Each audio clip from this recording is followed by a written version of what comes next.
Hey guys, and welcome back to this channel. In this video, I'll be showing you guys how you can do the new fall activities on the fall update part 2 in Grow a Garden.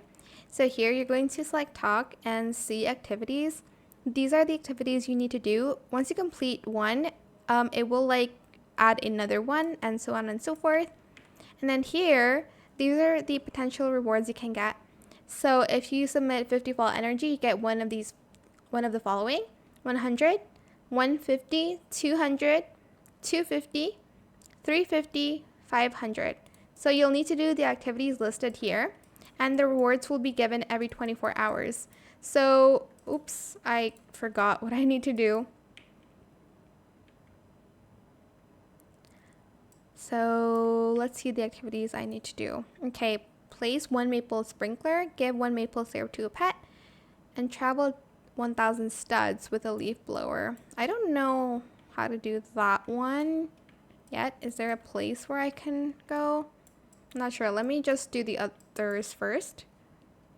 Okay, maple sprinkler. Here it is. I'll just place it here. It's fine. Now I got 25 fall energy from that, and then I will need to give maple syrup to one of my pets. I'll just give it to a grizzly bear real quick. There we go. I don't know how to do the studs yet, so let me know actually how that goes. And then see activities again. Harvest 10 parsleys, use 10 watering can on 10 growing plants. Oh my gosh, the parsley's there, but you get the point. The more points you get, the better rewards you can get, and again, you will be given every 24 hours. So you have 24 hours to do the activities and stuff.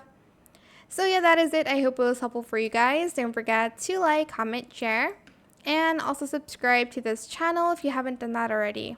If you have any more questions about this video, just leave it in the comment section down below. I will try my best to answer them all for you guys.